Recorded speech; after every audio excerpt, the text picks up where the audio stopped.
Hi guys, welcome to Metabox. This video will help you get started with Metabox easily. After buying Metabox, log into your account on the Metabox website. All information about your account is sent to you via your email. You should check the spam folder in case you can't find the email. On your account page, just copy the license key. You need to insert it into your website. That we will show you later. And here you can see Metabox AIO and a list of Metabox extensions that you got. You can download each extension individually here, or download only the Metabox AIO. Metabox AIO includes all the extensions, so when using, you can enable or disable each extension in one place. That helps you manage the extensions in an easy way. Keep your plugin list kinda short and help your site much lighter. That'll be very helpful if you need many features. I'll download it. Here you'll also see the notification that it requires you to install Metabox Core plugin to run these extensions. Don't forget it, even when you already have Metabox AIO on your website. Now let's take a tour of your account page. You can edit your profile here like email or password.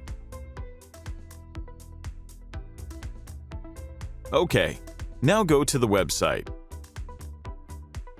I will install and activate Metabox AIO. Do you see anything? Nothing. So it's time to install Metabox plugin as the notification here.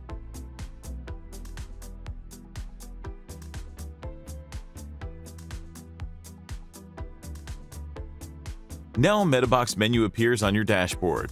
Go there, choose License, and enter your license key to verify it. Wait a minute for the plugin to verify your key. Done. It says that your license is activated.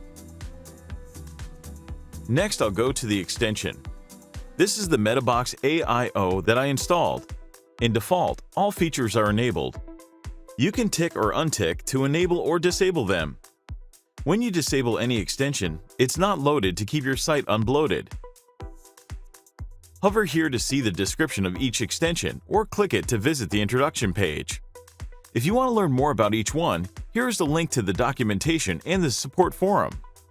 Besides, the list is quite long, so you can go to each tab to filter and find the needed one easily.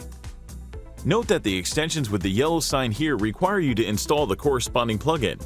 For example, only after installing Eliminator, you can enable this extension. On the right side, there are some quick links to the Metabox documentation and forum. Don't forget to join our Facebook group for Metabox users to meet and make friends with other developers using Metabox. Now let's create some things with basic features. First, go to Create a Custom Post Type. Just fill in the name of your post type here and set up the label and some options. Most of them are already set in default. I choose an icon and disable the REST API because I don't want to use Gutenberg for my post type. Then you can find some advanced options here like choosing the taxonomy for the post type. And finally, Publish. Now look at the menu and you'll see the new post type here. Next, create a custom taxonomy for this post type. The interface is similar to the post type section. Remember to choose the post type you need. I'll choose Project. You see, here's the taxonomy of the project post type. Then let's create custom fields for this post type as well. Click Add Fields, choose a field type, and enter the label and ID for it. Remember that Metabox supports up to 40 field types, so you can find almost every field type you want here. Move to the Settings tab and choose the post type for these fields. Now go to a post in the project post type. These are custom fields I created. It's very simple, and you don't need to use any line of code, right? Along with these basic features, Metabox comes with many other ones. You can add relationships between posts, terms, and users here, or create settings pages for your themes, plugins, and so on. And Views is the feature from the MB Views extension. Thanks to it, you can display the field's value without touching the theme's file. Template can help you define the Metabox through the YAML syntax. If you still have any questions, just visit the Metabox documentation. It has everything you need and gives you step-by-step guides to use Metabox. So now you already have an overview about getting started with Metabox. Hope that this video is helpful to you. Wish you good times with Metabox.